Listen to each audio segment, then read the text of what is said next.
Halo guys, welcome back to my YouTube channel. Oke, ini pertemuan terakhir sebelum UTS.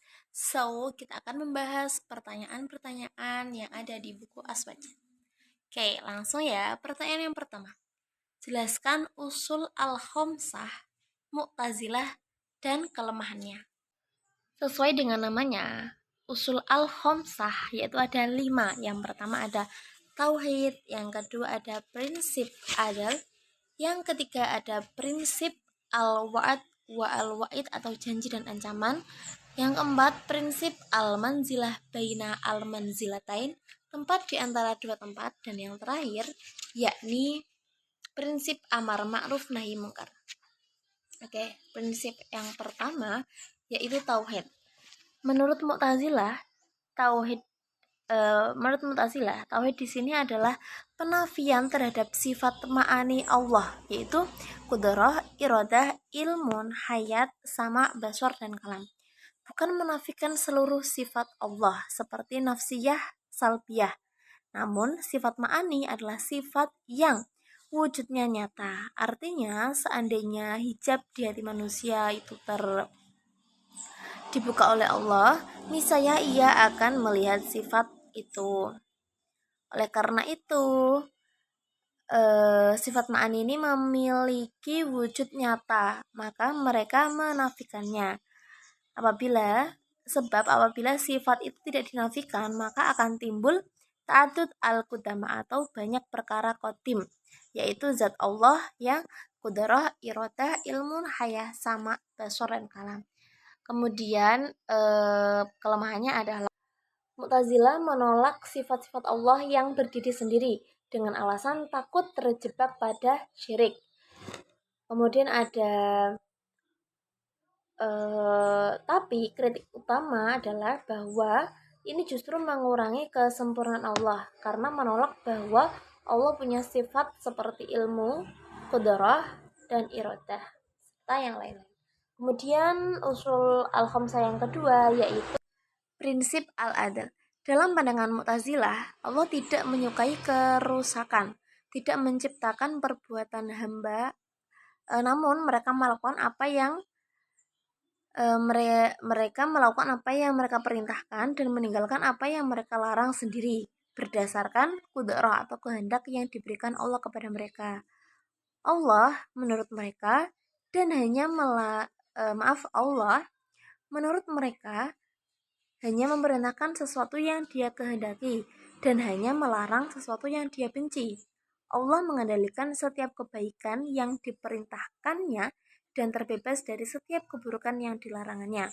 Kelemahan dari sifat ini adalah Mu'tazilah menilai keadilan Tuhan dari sudut pandang akal manusia. Tapi bagaimana manusia itu bisa mengukur adil untuk Tuhan padahal akal manusia itu terbatas? Oke, yang ketiga prinsip al-wa'ad al-wa'id atau janji dan ancaman. Mu'tazilah berkeyakinan bahwa janji dan ancaman akan datang.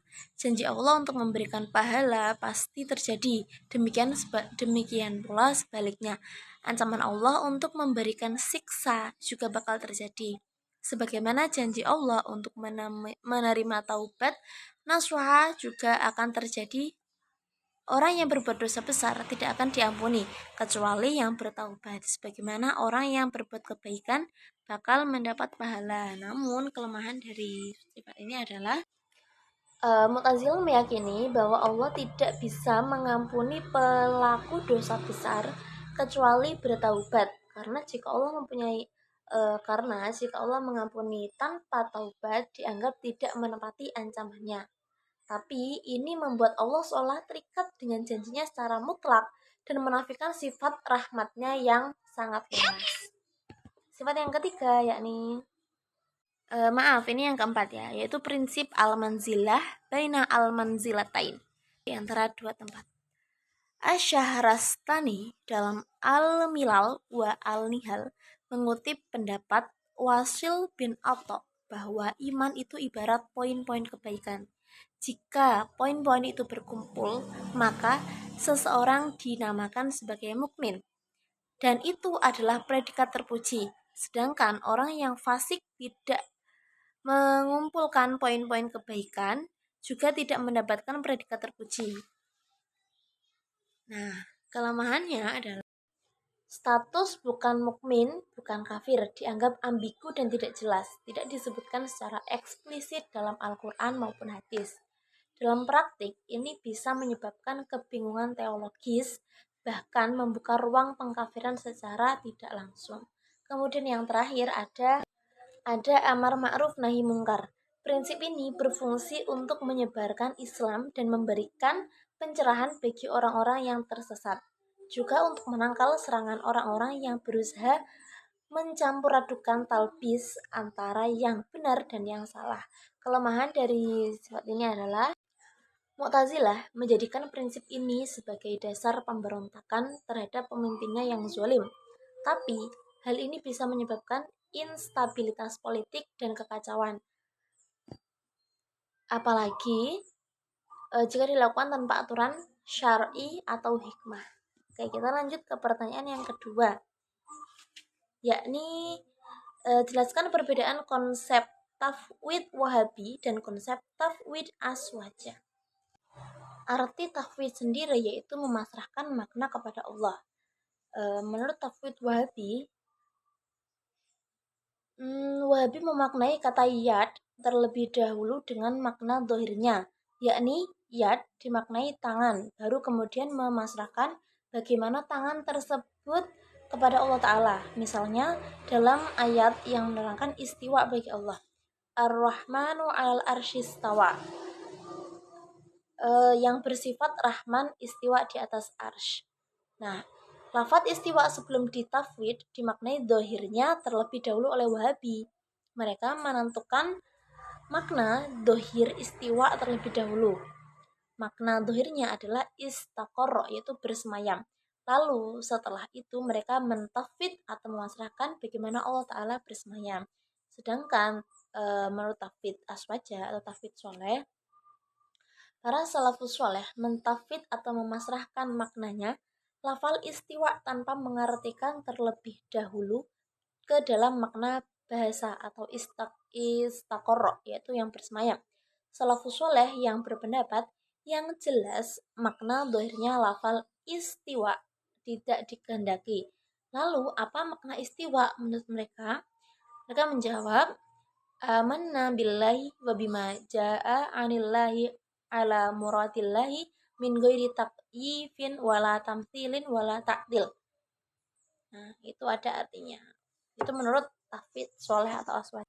Oke, soal selanjutnya yaitu jelaskan konsekuensi dari mengkafirkan muslim dan mengapa para ulama sangat berhati-hati dan tidak sembarangan serampangan dalam hal ini.